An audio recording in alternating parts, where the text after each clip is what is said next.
다 같이 찬송가 515장, 찬송가 515장 눈을 들어 하늘 보라 같이 찬양 드리겠습니다.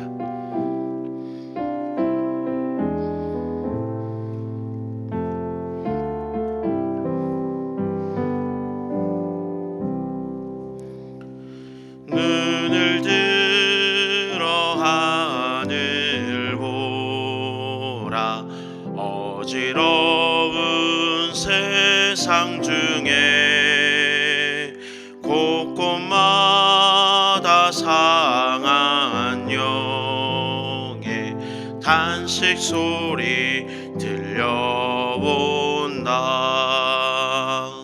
빛을 잃은 많은 사람 길을 잃고 헤매이며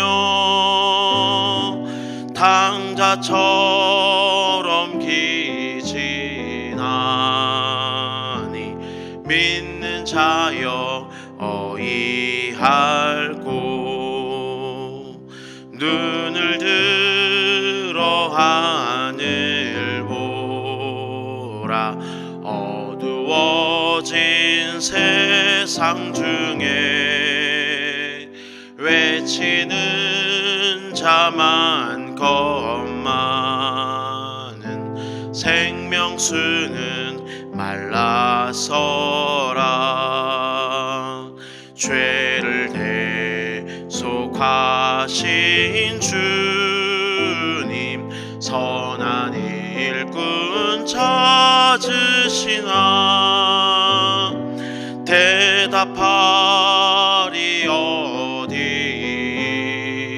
있나 믿는 자여 어이할고 눈을 들어 하늘 보라 살아계신 주 하나님 약한 자를 부르시어 하늘 뜻을 전하셨다. 생명수는 홀로 예수 처음이요 나중이라. 주님 너를 부르신다.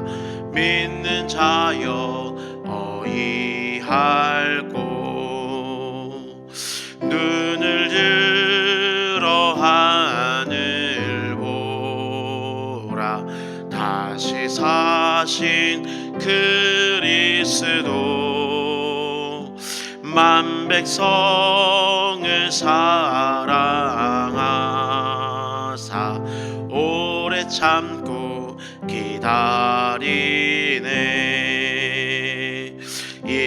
인내하신 우리 구주 의의 심판하시는 날 곧 가까이 임하는데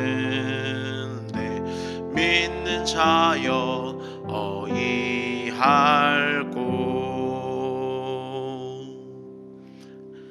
기도하겠습니다.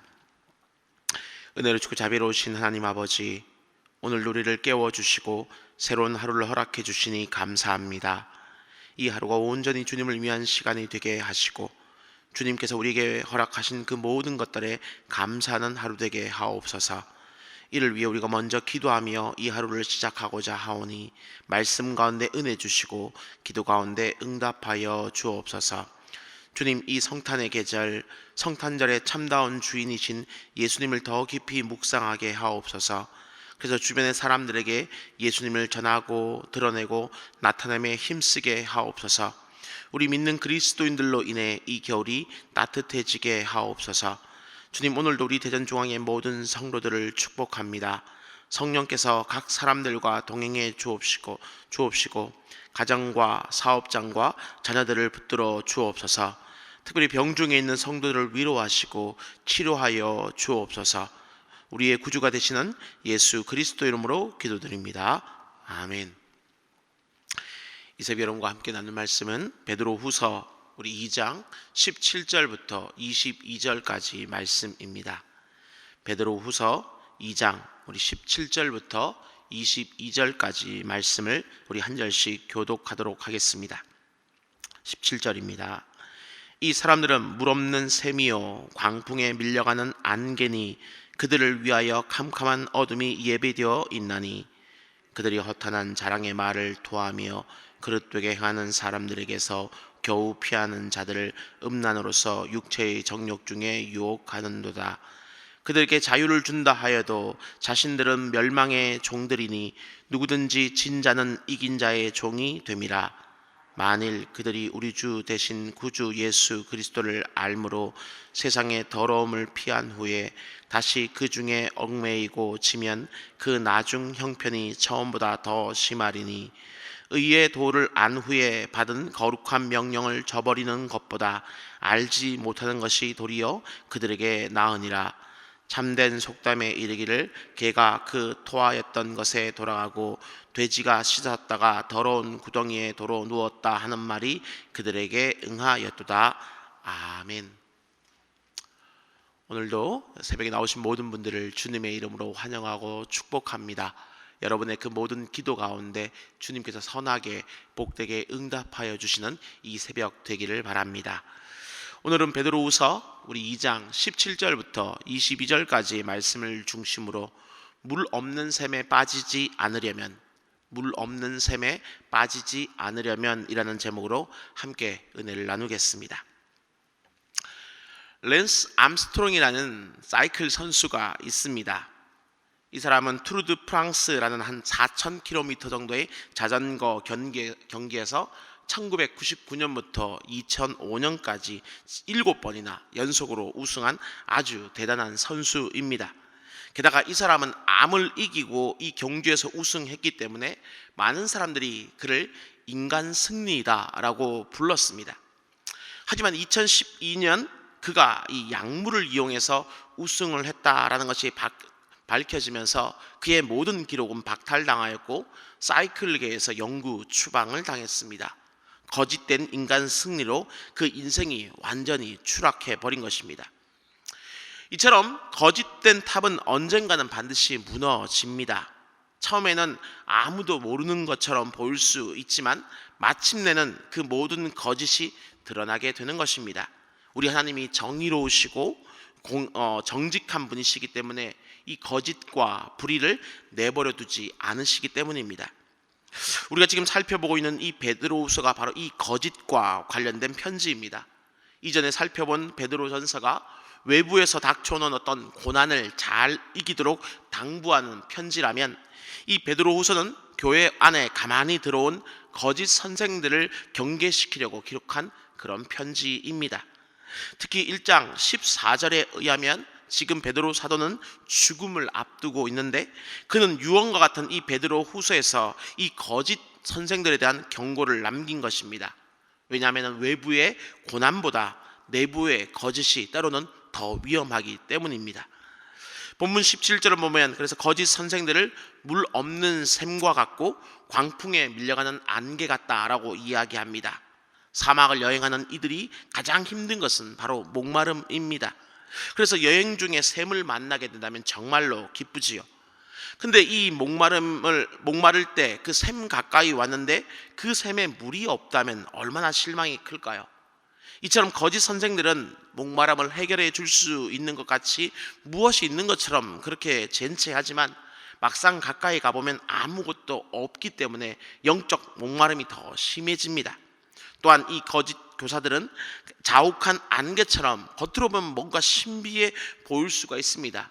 놀라운 기적을 보여줄 것 같고 치유와 어떤 예언과 같은 것들도 보여줄 것 같기 때문이지요.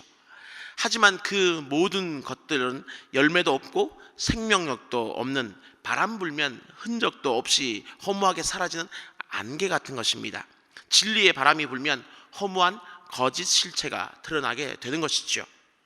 그렇다면 이와 같이 어떤 물 없는 샘에 빠지지 않고 안개 속에서 길을 잃지 않고 이 거짓 선생들에게 미혹당하지 않으려면 우리는 어떻게 해야 될까요? 오늘 본문은 몇 가지의 우리에게 조언을 주고 있는데요. 첫 번째는 가장 먼저 이 허탄한 자랑의 말을 우리는 주의해야 된다는 것을 잊지 않으셨으면 좋겠습니다. 베드로 사도는 18절에서 거짓 선생들의 특징 중에 하나가 이 허탄한 자랑의 말을 하는 것이다 라고 이야기합니다. 교회 안에 가만히 들어온 이들의 특징이 뭐냐 하면은 말을 참 잘한다는 것입니다. 얼마나 말을 잘하는지 이 분별하여 듣지 않으면 금세 혹하기가 쉽습니다. 하지만 그들은 이 말만큼 어떤 삶의 열매가 있지는 않습니다. 그저 말만 잘할 뿐이지요.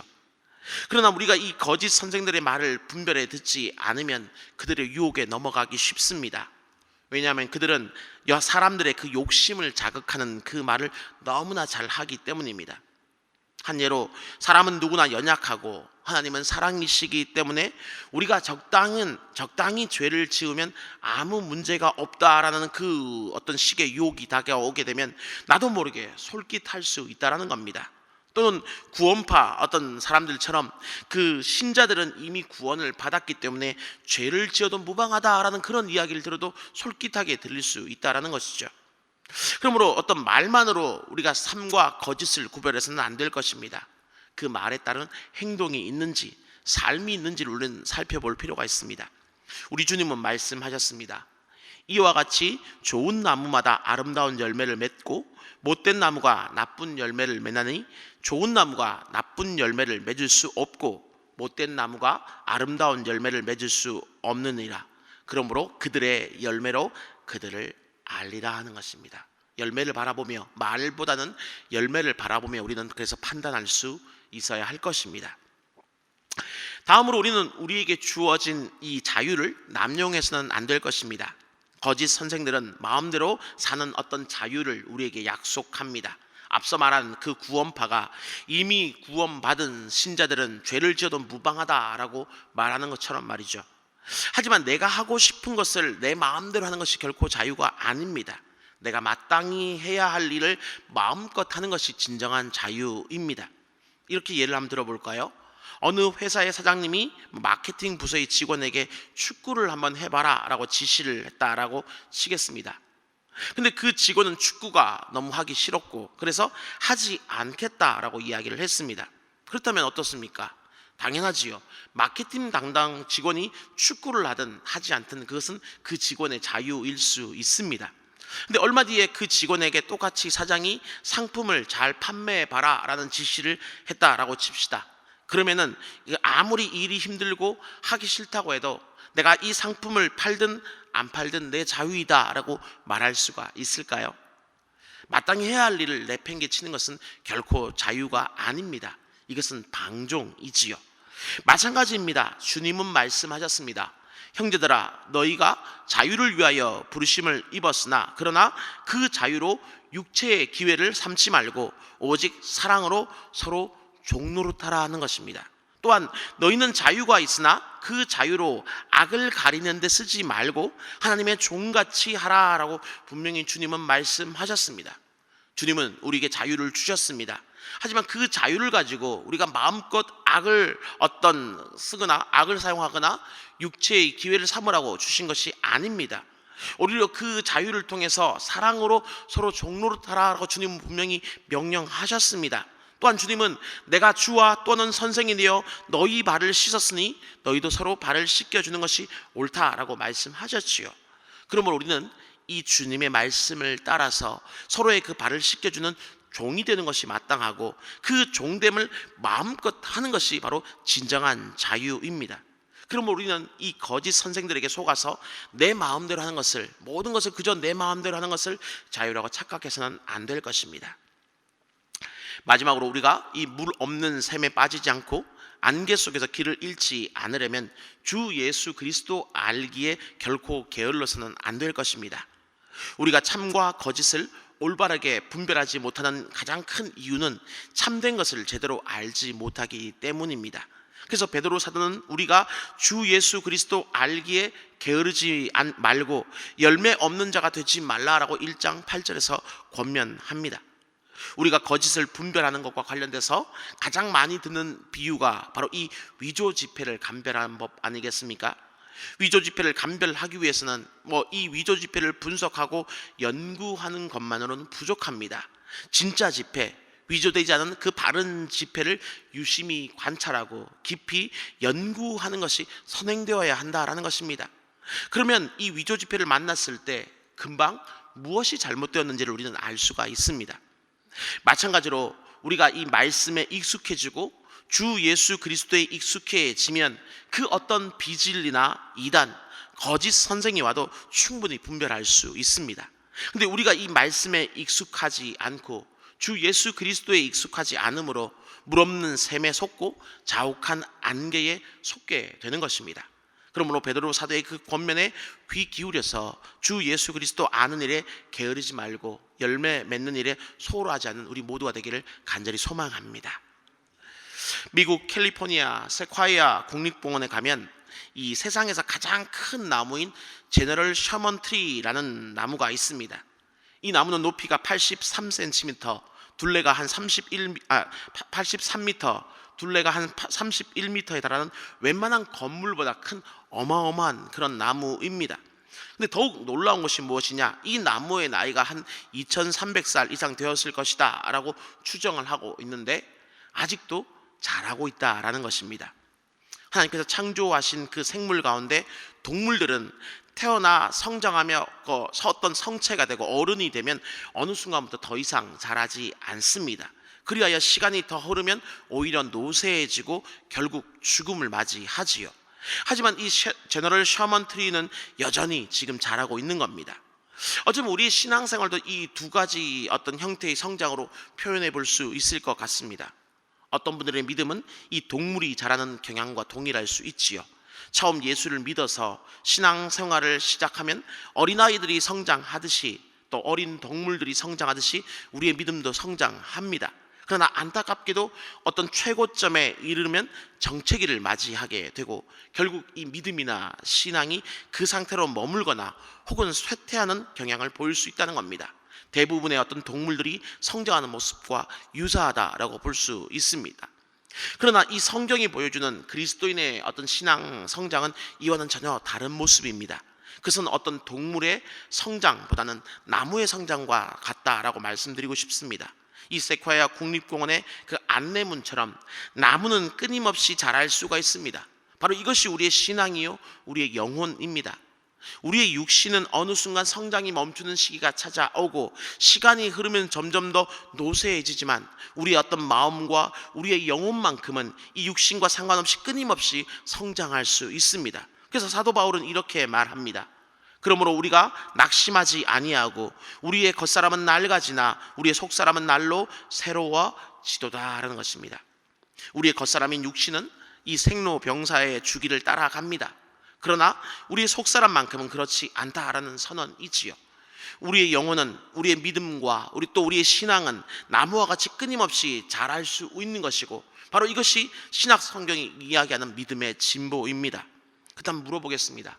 여러분의 그 믿음은, 여러분의 속사람은 어떠하십니까? 이 세콰이아 국립공원의 그 제너럴 셔먼 트리처럼 지금도 자라고 계십니까? 아니면 우리의 육신이 시간이 흐르면 노쇠해지는 것처럼 우리의 속사람까지도 믿음의 진보를 멈추고 정체기, 아니 어쩌면 쇠퇴기를 맞이하고 있지는 않을까요?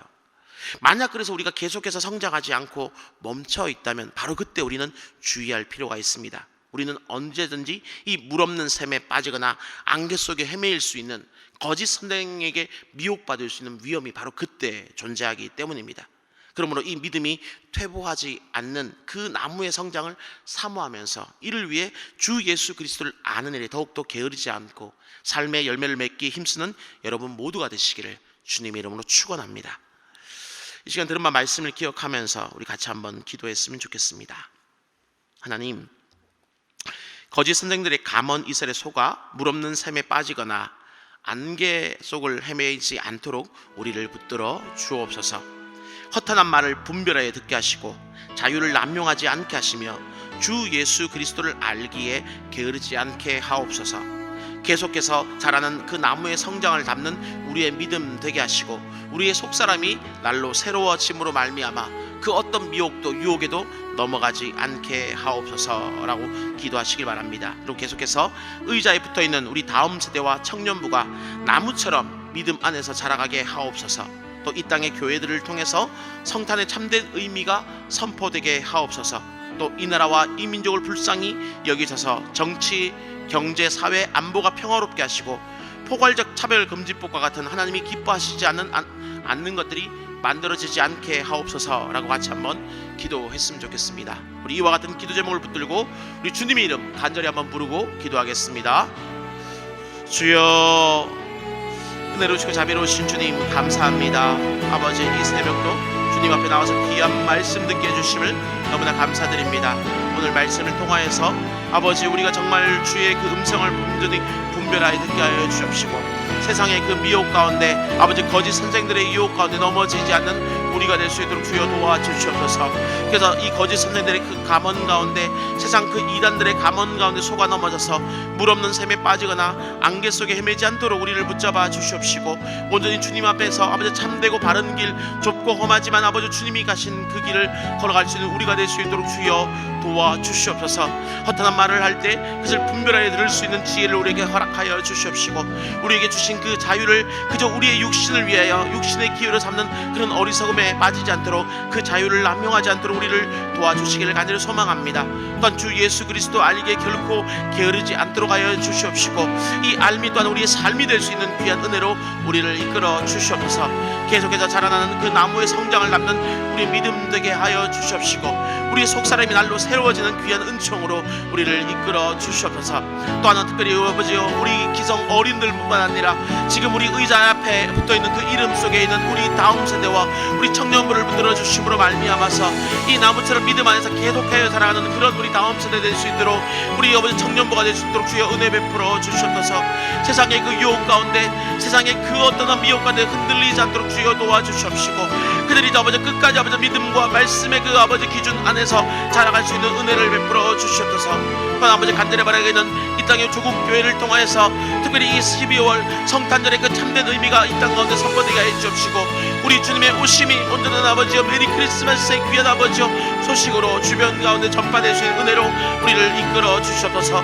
또한 이 나라와 이 민족을 불쌍히 여겨주심으로 말미암아서 정치, 경제, 사회, 안보 모든 부분에 있어서 평화롭게 하여 주시옵시고, 또 포괄적 차별금지법 같은 주님이 기뻐하시지 않는 그 어떤 것들이 만들어지지 않는 그런 나라 될 수 있도록 주님 은혜 베풀어 주시옵소서. 주님 붙들어 주시옵소서. 주님 함께해 주시옵소서. 우리 다음으로 금요일 기도 제목을 한 번 더 기도하도록 하겠습니다. 매주 금요일은 특별히 가정과 목장 사역을 위해서 기도하는 날입니다. 그러므로 이 시간 기도하실 때 주여 우리 교회의 모든 가정마다 사랑 충만, 말씀 충만, 성령 충만하게 하여 주옵소서. 모든 부모마다 축복의 언어를 주시사 서로 격려하며 축복하는 가정이 되게 하옵소서. 우리 교회 목장에 속한 모든 가정들마다 기쁨과 감사가 넘치게 하여 주옵소서라고 기도해 주시길 바랍니다. 그리고 계속해서 담임 목사님을 위해서 기도해 주시고, 함께 동역하신 우리 장로님들과 교육자들이 사랑으로 하나 되어 온 교회가 성령으로 충만한 가운데 부흥의 역사를 이루게 해달라고 기도하시길 바랍니다. 이와 같이 가정과 목장을 위해서 합심으로 기도하신 후에 자유롭게 각자의 기도 제목으로 기도하시다가 돌아가시면 되겠습니다. 이 시간 기도하시기 전에 먼저 저를 따라해 주시기 바랍니다. 주여 축복의 언어를 주옵소서. 주여 축복의 언어를 주옵소서. 주여. 우리 다시 한번 주님 이름 간절히 한번 부르고 기도하겠습니다. 주여. 은혜로우시고 자비로우신 주님 감사합니다. 아버지, 특별히 이 시간 저희가 목장과 가정을 위해서 기도하기를 원하오니 아버지, 이 기도의 제목을 들으심으로 말미암아서 우리 대전중앙에 속한 모든 가정